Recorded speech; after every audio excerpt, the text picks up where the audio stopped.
পারি। জেনোফিক্স ইনস্টল করলে আমরা এটিকে ফিল্টার মেনুতে খুঁজে পাবো। লক্ষ্য করুন এখানে জেনোফিক্সের দুটো ভার্সন ইনস্টলড আছে, একটি হচ্ছে জেনোফিক্স 2 এবং অপরটি হচ্ছে জেনোফিক্স 1। আমরা জেনোফিক্স 1.1 এর যে ইফেক্টগুলো সেগুলোর সাথে একটু পরিচিত হই।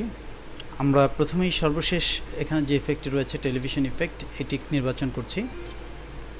লক্ষ্য করুন এটি নির্বাচনের পর আমাদের যে উইন্ডোটি চলে এসেছে, এখানে আমার যে মূল ইমেজটি সেটির একটি প্রিভিউ দেখাচ্ছে এবং এখানে টেলিভিশন যেভাবে রে বাই রে ইমেজকে রিপ্রেজেন্ট করে এখানে তা দেখানো আছে।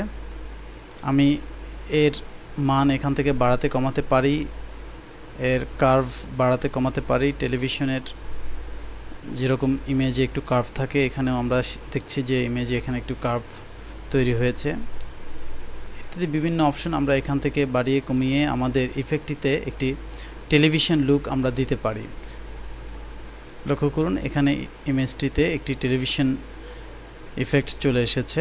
আমরা যদি কখন টেলিভিশনের মধ্যে কোনো ছবিকে বসাতে চাই, সেক্ষেত্রে আমরা এই ইফেক্টের মাধ্যমে রিটাচ করে আমরা টেলিভিশনের ফ্রেমে বসাতে পারি। এবার আমরা আরেকটি ইফেক্ট দেখব, এটিও খুবই জনপ্রিয় একটি ইফেক্ট, সেটি হচ্ছে স্ট্যাম্পার। স্ট্যাম্পার হচ্ছে এমন এক ধরনের ইফেক্ট যেটি কিনা কোনো একটি নির্দিষ্ট ইমেজ স্যাম্পল দিয়ে পুরো একটি ছবিকে রিপ্রেজেন্ট করে। আমরা ওয়েবে যারা বিভিন্ন ধরনের ইমেজ সার্চ করি তারা এই বিষয়টির সাথে খুবই পরিচিত।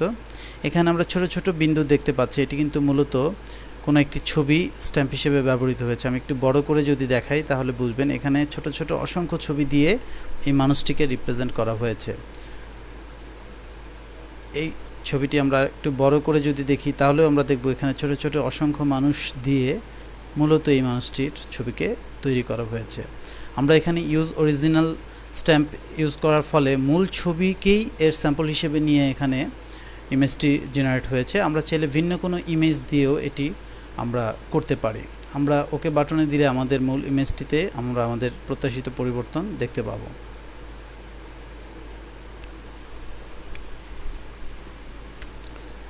আমি অল্টার কন্ট্রোল জেড চেপে ইফেক্টটিকে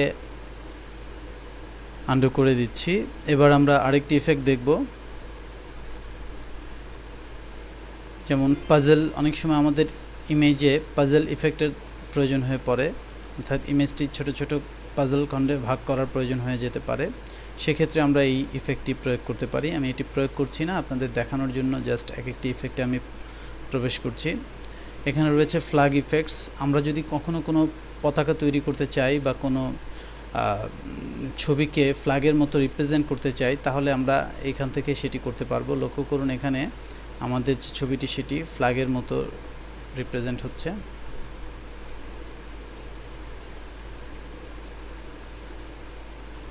এভাবে করে আমরা ফ্ল্যাগ তৈরি করতে পারি। ধরুন এখানে যদি আমাদের একটি ফ্ল্যাগ থাকতো তাহলে এটি ফ্ল্যাগের মতো একটি ইফেক্টই আমরা দেখতে পেতাম।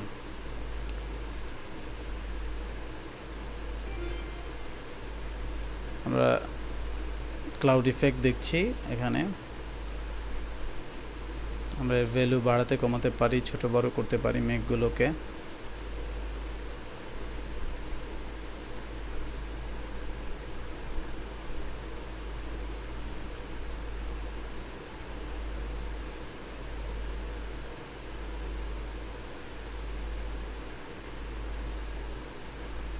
আমরা লাইটনিং ইফেক্ট দেখব এবার।